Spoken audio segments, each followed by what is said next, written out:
Good morning. Welcome to Driven Diary episode 13, and we are still in Ireland. We're headed to London today, and then back home to the Bay Area, and then I go to Seattle for the weekend. I have 4 flights this week, and it's going to be a busy week. It's Thanksgiving week, so I hope you all had a good Thanksgiving, and you're grateful for everything. You got to see your family, you got to travel, you got to do whatever. Hope you enjoyed it. And now, for you, it's the following Monday after Thanksgiving. It's time to get after it. But today, I have just a quick check-in from Monday morning, and I'm sitting in the Dacia Duster. And the Dacia Duster has been a fantastic car for us on this trip. And it does highlight just something that I think the Americans really could take some inspiration from. And that is cars that have tiny engines that have enough power to make it work, but are extremely fuel efficient. Now, cars like this is a 2023. It's pretty much a brand new car. It came out earlier this year. And it is a 1.5 liter naturally aspirated diesel. And it goes, I don't know, 0 to 120 kilometers an hour in 11 seconds, let's say. It's front wheel drive. It's a 2-row SUV with a pretty good sized trunk, pretty good ground clearance, as you've seen from last week's video. But on this trip, we got 49 miles to the gallon. And so far, I've done 910 kilometers in this car.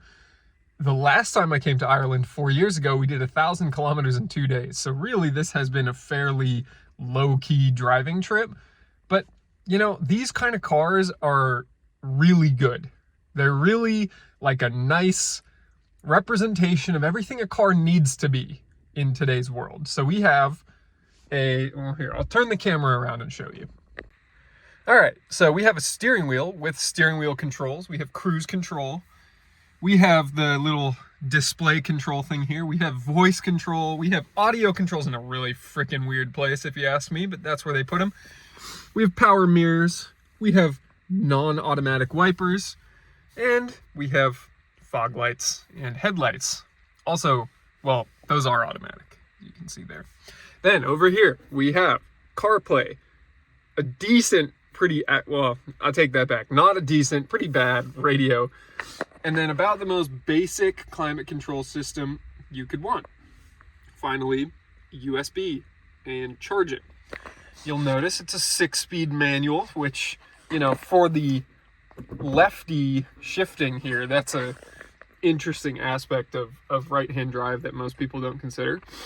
I'll come back to that in a second. And then we have a glove box. And that's the whole dang car. That's it. It's a 6-speed manual, 1.5 diesel that gets 50 miles to the gallon and has Apple CarPlay. This is what most people need. This is it. There's very little in the way of safety features. It has a backup camera, which is nice, but it's low quality, but it does the job. And that's it. And I love cars like this. When I lived here, I went through 3 cars in 18 months of living in the UK.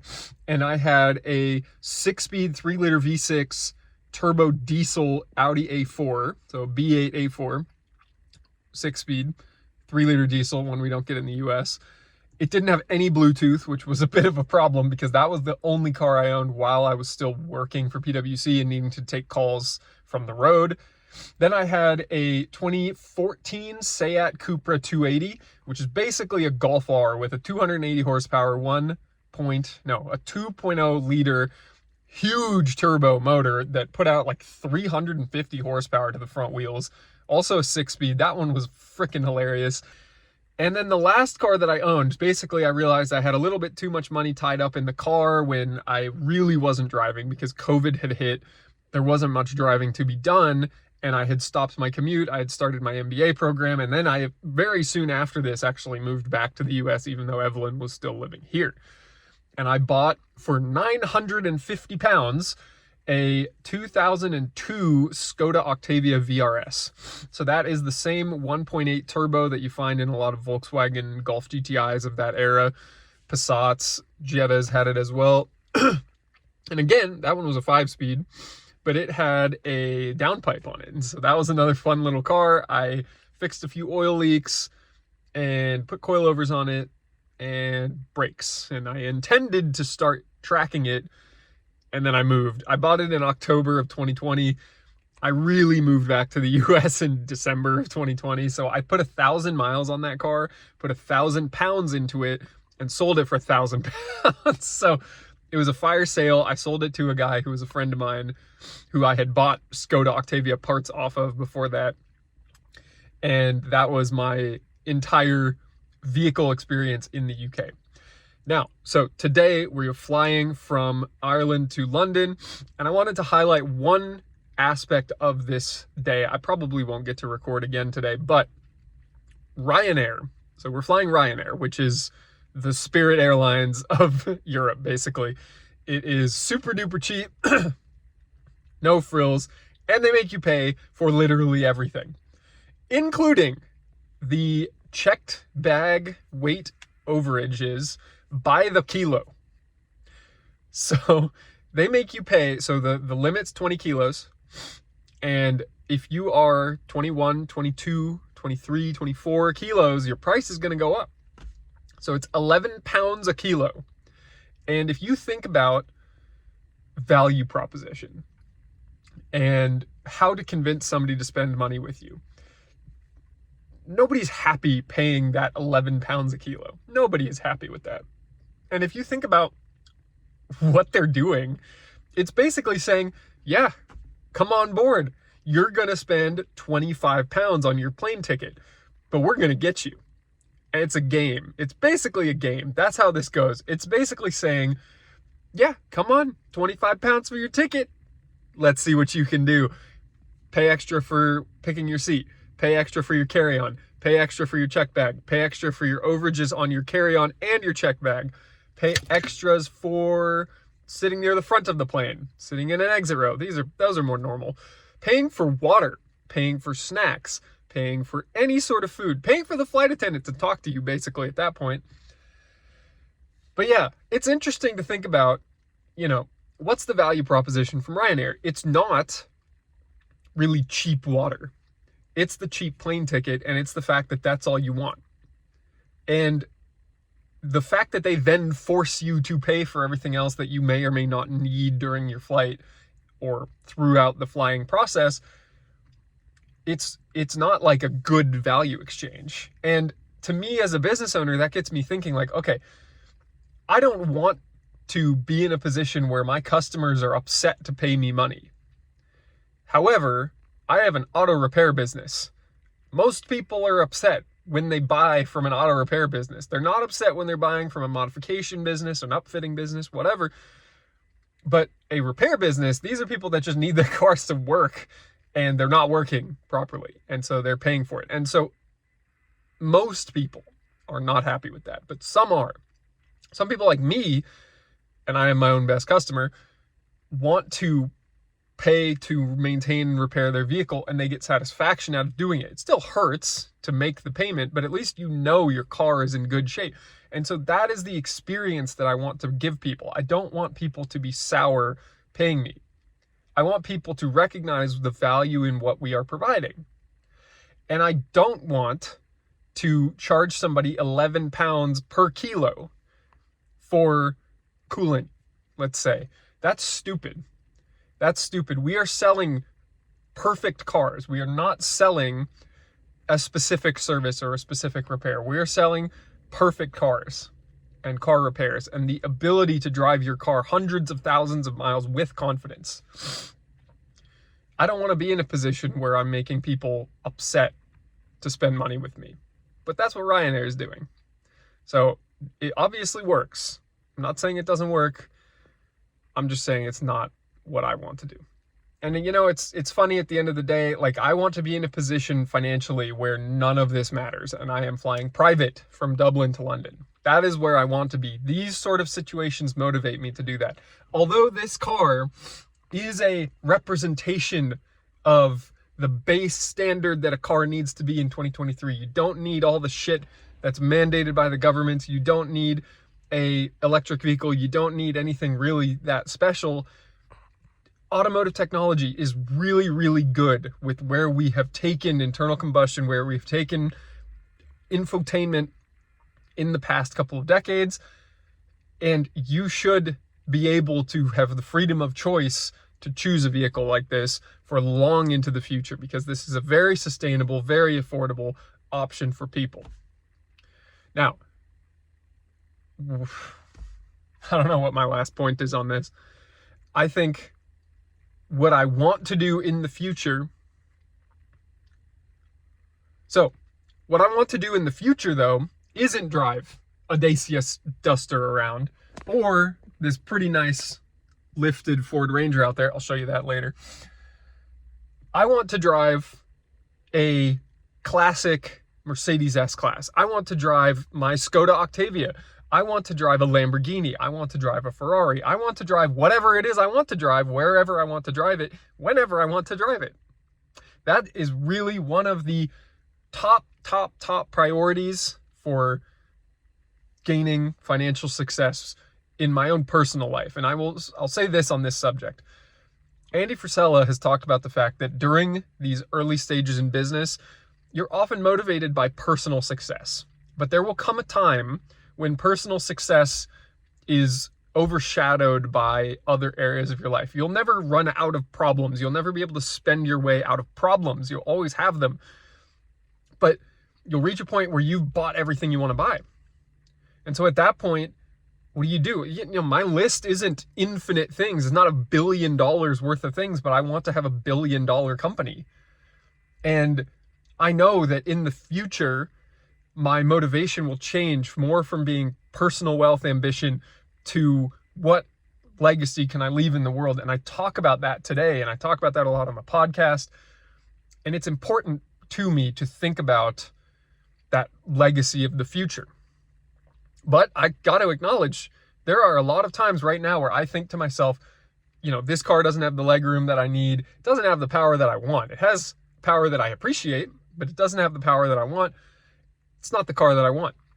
I don't want to fly Ryanair. I don't want to be in a position where I make decisions based on money. I want to just make decisions and spend the money appropriately and smartly, soundly, of course, but I don't want to be restricted by those finances. So that is a big motivation for me today. And it does push me a lot to work harder. But I know also in the future, there will be a legacy. There will be other lives affected. There will be people who are better off because of the work that I am doing today. So that is the aim of everything. And I appreciate all of you who listen to this 12 minutes on a Monday morning here, talking about all sorts of different things: cars, Ryanair, legacy, personal ambition. So I really do appreciate that you watch these videos. I think Driven Diary is a posterity capturing device that will be really, really cherished by me, certainly, into the future. And I hope others can get value from these episodes now and later as well. So that's it for Monday. I'm going to fly to London. I've got a bunch of work to do this evening in London from the friend's house that we're staying at. And then tomorrow's a great day. We're going back to Wrench Studios, where it all began for me. So have a good Monday.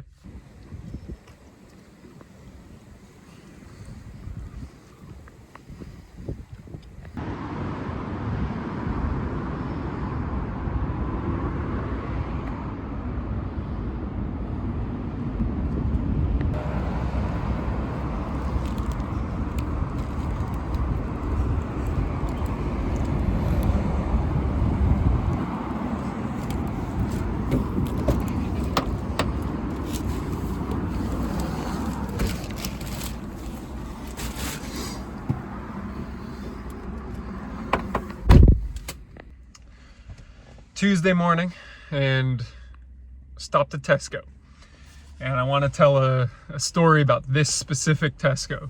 And I'm in Brent Cross, which is a little bit north of where we used to live in London. And this Tesco was basically a haven for Evelyn and I during the peak lockdowns of COVID. We would come here Thursday mornings, right when they opened at, I believe, 5 or 5:30 in the morning. And the reason we would do that is because there used to be, I believe, a line that would go all across the parking lot there during the day for getting into the store, because they had capacity limits and they had social distancing and all the things. And so we didn't want to deal with that. And so we would come at 5 in the morning when you could basically walk around without a mask on, get in and out in 20 minutes and get your whole weekly shopping done in that time. And it took real persistence from her and real patience from me to make that weekly tradition happen. And let me explain. Basically, you're looking at a couple that didn't necessarily agree on everything during COVID, and further, we had basically just moved in together like 6 months before COVID happened. And so we were learning how to live together during a very, very, new time in the world where all these regulations, all this fear mongering, everything going on. But we would come here because it was a place where we could get familiarity from the US with a bigger grocery store than what was available in central London. This sort of a thing doesn't exist in central London, but this is a big, good-sized Tesco here. And we could walk through the aisles and push a shopping cart, and it felt very familiar, and that was good. And we could come here and we could buy our groceries for the week. We had tons of selection available, and it was just a very interesting and memorable time in our lives, because we were just here at 5 in the morning really diligently every single week on a Thursday. And I'd park in the same parking spot, and there'd be the same 4 other people here. And it's interesting to be back and see it all just open. And coming through here, doing all the same stuff that we did before. Like, we went to visit our old flat yesterday. We had dinner from one of the regular spots near our place and had extra hot chicken and rice, and it was very good but not healthy at all. Super salty, super bloated this morning. But yeah, so it's going down memory lane a little bit. But so today I got a Tesco meal deal, 3 of them, and some really good protein bars that they have here in the UK. And now I'm going to Wrench Studios. And so let me tell you a little bit about Wrench Studios. It was the first client I ever had paying for Driven Performance Advisors. And I'm going in this Turoed Mazda 3 that I got. And this is a 24 pounds a day rate. 2013 Mazda 3 base model automatic. It's the first automatic right-hand drive car I've ever had. And we're going to Wrench, and we're going to hang out there for a few hours and talk shop and see how they're doing. And they've moved into a significantly larger facility. They've made tons of investments in IT. They have 720S twin turbo, I believe. They've built a twin turbo RS6 Avant with the turbo sticking out of the hood. It's the fastest one in the world, apparently. And yeah, so I'm excited to go catch up with those guys today, and probably shoot some content while I'm there, because it's a cool place and they're familiar with how that all goes. But it's good to be back in London temporarily for the purposes of going down memory lane. So with that, onwards to Wrench. Wrench Studios is really best known as a performance house, but they do a bit of everything in this gigantic shop. They do performance, they do body work, they do wraps, they do tuning, they do window tinting, and it's just a gigantic shop, and it's a freaking playground for car people. They've done a whole bunch of twin turbo stuff, really big power, and they even had a Mercy SV in here. It was under a cover, just teasing me. There it is. But this was a fantastic trip. Good to see the old business acquaintances and talk about where we're at, where we're going, what we could potentially accomplish together. And overall, it was just a very fruitful day that included getting to watch this twin turbo Huracan go on a 4-wheel drive dyno run. And after that fruitful day was done, I got to commute down into central London via some traffic to go have dinner with Evelyn and our hosts. Wednesday, 11:55 a.m. and yesterday you got to see some clips from Wrench, which was great. We're going to actually be working on a little project together internationally, which is exciting. And today we are out at Bicester Village doing some shopping, and then we will be headed to another afternoon tea and then get packed and ready for our flight tomorrow. Wednesday, 6:09 p.m. and I'm ready to go home. And I'm preparing to-do lists for what my role needs to be as the leader in my businesses. And I say it like that because really everything has run with me not physically present at the shop and not working full days in my investment banking work and having pre-recorded podcasts. Everything worked. And so I don't need to be there for the day-to-day. And I obviously have a ton of work to do to get where I want to get to with the success of all of these businesses. And so what do I need to do? I need to step into another leadership role. And I talked about this, honestly, not even that long ago, like a month ago, where it felt like I had to sort of step up and be a little bit more authoritative and empowering and vocal. And now I feel like I was very tactical in the beginning, but I was doing things that were building a vision that was already in place, and I was describing that vision to people.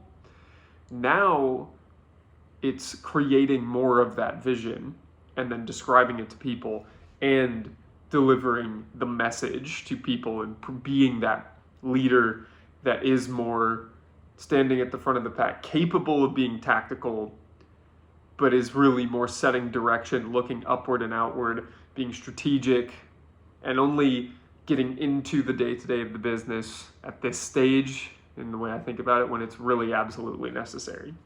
Now, of course, given I have nobody at the front of house for the next 2 months, I will still do that job, and it will mean I have plenty of tactical work to do. But I also have a lot of investment banking work to do. We just won a huge client. All of my clients are kind of ramping back up again, where for the last few months it has been a little on the slow side. And so my to-do list for that business is also big. And it just means that I have to be crisp on execution.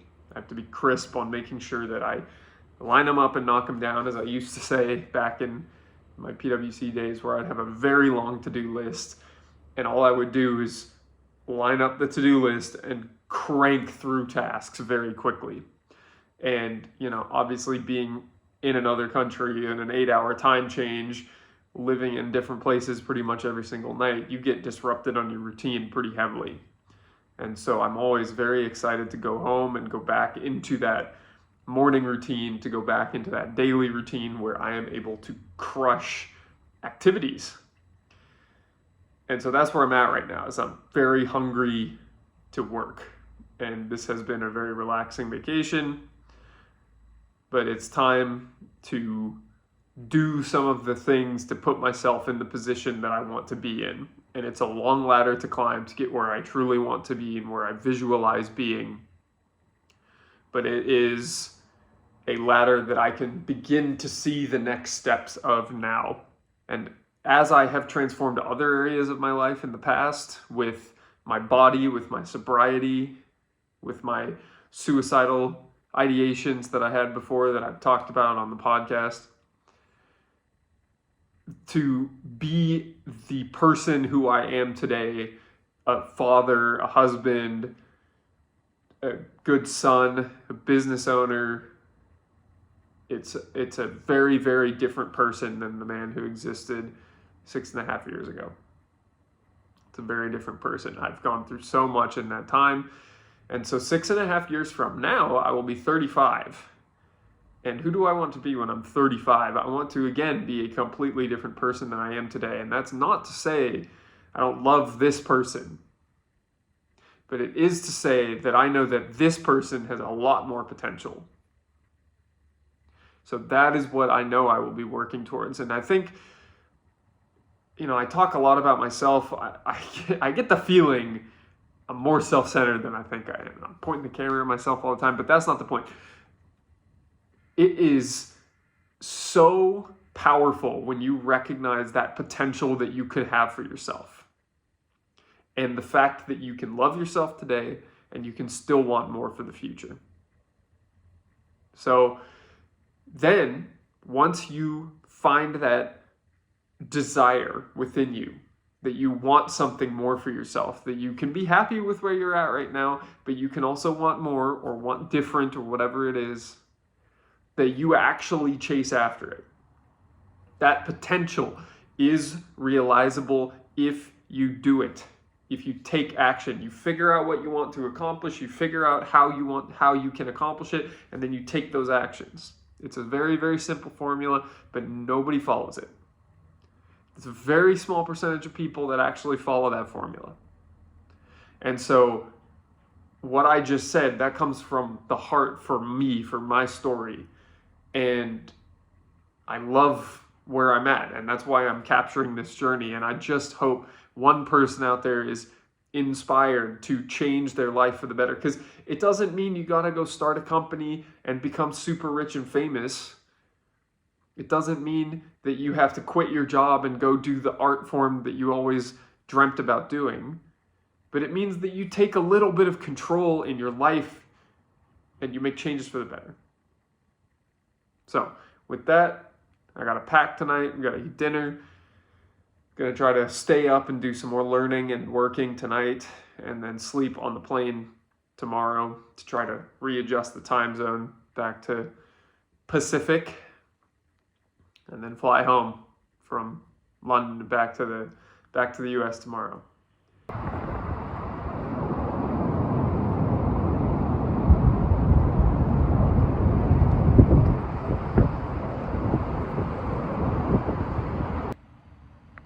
Thursday, Thanksgiving Day. Yeah, that's the same car you just saw outside of the shop. We're back at the shop. I'm wearing this new Cintas, thank you Cintas, provided bomber jacket that I got for everybody on the team for cold weather, and they gave me an extra one, so pulled that out.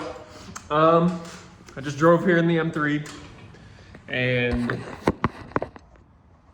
I love that car. I legitimately, on this trip, had decided to sell it because I don't drive it that much. It's an older car. It's always going to have the next thing to fix on it.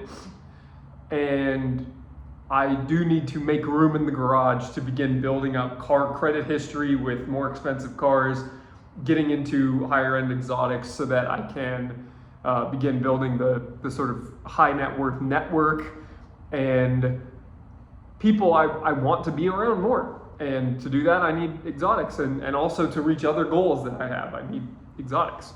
And so I'll need space in the garage. I'll need insurance premium budget. I will need a sort of special car allocation, and there's really only one. I don't yet, with the amount of storage that I have, need a ton of cars that all serve the same purpose. So what, do I just sort of park this one and come back to it later? I don't really know. But I drove it here, belting out music, listening to the V8, driving down the freeway really fast, and I fell in love with it for the millionth time. And it's hard to justify getting rid of that car, especially when it's so personalized to me. It is very high miles. It's going to be hard to sell if I wanted to sell it for any sort of reasonable amount of money. So that's a dilemma that is now worked out again in my head, that for now, until at least February, when I will begin shopping for an exotic, until February, I don't need to get rid of it. I don't know what to do though. We had a good flight back from London uneventful, smooth. Business class was very nice, and that's one of those things as well where I am working to be able to afford international business class flights for every single flight. But the way there was not business class. The flights to and from Ireland and the UK were not business class, just this last one, and it was expensive, and it hurt to purchase at the time, and that is not ideal, but it was worth it because now I feel rested. I've been able to be productive today since getting back home a few hours ago. Now I'm going to record a couple of podcasts, prepare for more podcasts with Dan, prepare for a weekend of work up in Seattle, and unpack some of the Amazon packages and check the mail and all the sort of run-of-the-mill business owner stuff that I got to do. And it also looks like I got a hat here that says Pods on it. I don't know why it says Pods on it. I'm not particularly interested in that. Don't know. But I'm going to get to work. That's all for Thursday. Actually, it's not. There's one more thing for Thursday. It's Thanksgiving. Now, obviously, I am not doing anything for this Thanksgiving, and I will be seeing my parents and grandma and aunt this weekend, so I will be doing some family-related things for Thanksgiving. But it's never really been a big, significant holiday for my family, and nor is it for my wife's family, and that's okay. Not everybody celebrates Thanksgiving in the same way, and although some years it did mean, you know, a significant family gathering for my family during my childhood, it hasn't as much since I've been an adult. And given we were traveling today, it was not something we could really fit in. And honestly, it's just like, it just didn't work out this year. That's all there is to it. However, every year, Thanksgiving is always a time for gratitude for people. So I hope you have had the opportunity to express gratitude to those close to you, to recognize gratitude as a very, very, very beneficial tool in your life. And I hope that you can continue to pull from whatever joy you get out of the gratitude that you exchange with others today to extend your gratitude into days beyond just the day dedicated to it. So really think about that. I write a gratitude list every single morning, and I have to think about it some days. Some days I'm really pissed off right when I wake up. Some days I don't feel grateful for anything, but I still have to write something. And so I write 3 things every morning, and it does create a more positive outlook on the world when you find things to be grateful for every morning. So with that, happy Thanksgiving to everybody. Hope you enjoyed it. Did you know this is how you assemble fake potted plants? So you have your, set of stems, and you just kind of shove it into the pot like that. This is some Amazon Prime Black Friday fake plants to put around in the office here. I need more, clearly, more decor in here. It's coming together. It still looks a little bit too much like a dentist's office or something with no personality, but we'll get there.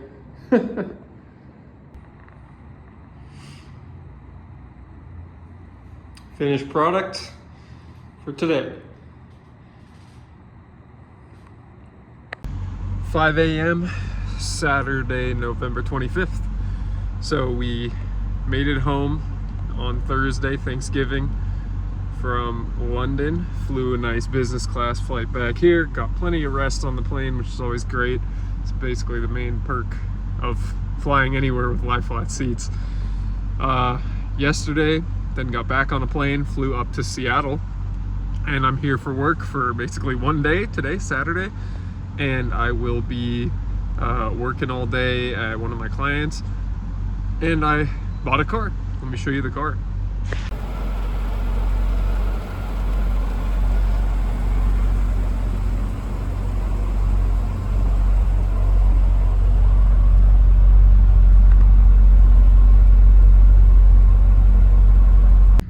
So what we have here is a 2002 S55 AMG, and it's probably about the cheapest AMG in the country that you could possibly buy.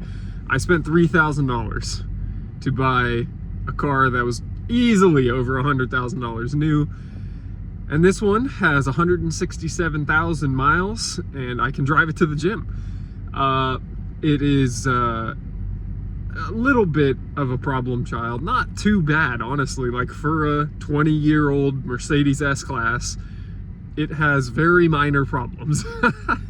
Like, the SOS system doesn't work, so I get an error light on the dash for that, and similar things like that. It's not any sort of major issues, at least for now. And really, I bought this because it was such a good deal. I couldn't pass it up. The guy was basically begging me to buy it from him, so I bought it from him, and it's a great car. I fell in love with the S platform back with the W126 420 SEL that I had in November of last year, and I wanted another one. And this is 2 generations up, so this is a W220. It is a 2002, which means it's the non-supercharged one, 360 horsepower. And it's a boat, and it's very comfortable, and everything works, and I like it. So that's all it is for now. I gotta head into the gym, get a workout in, go for a walk with my parents, and then I will be heading out to my client for the day. So, talk to you later. It's Sunday. It is 1:33 p.m. I'm sitting down to edit Driven Diary number 13.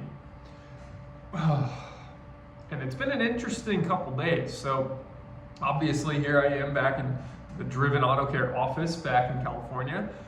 I was in Washington this morning. I woke up in Seattle, and I recorded yesterday morning. You would have seen me going to the gym in the AMG. Yesterday I spent the whole day working at my client up in Seattle, in the Seattle area, and helping them with some financial analysis, helping them navigate an interesting financial situation with the investor that they have, and in general, watching the automotive service industry continue to grow. And I really like a lot about what that business is doing up there. The people running it are really visionaries of a larger, significantly more upscale and professional version of automotive service, and so I really like working with them, getting inspiration from them, and helping them to continue to grow and achieve more with that company.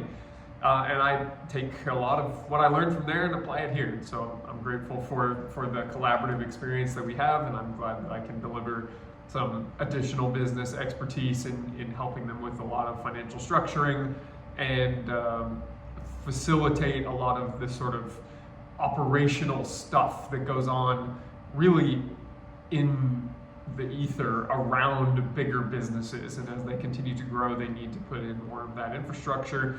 And we're doing that every time I go up there and visit them. And as you saw, I got a car. They're able to help store it, work on it a little bit, make it roadworthy to make a drive down to the Bay Area at some point in the near future.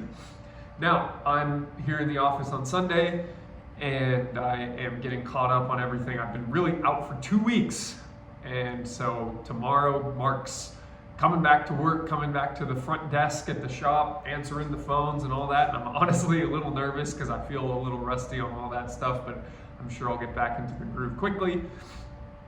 And I don't have much else to say for today. I'm excited to get this video out, but I gotta get it out first. And I know you've watched me talk a lot, so I'm gonna shut up here. I hope you've enjoyed this week's video, and I will see you next week for Driven Diary, episode 14. Stay driven.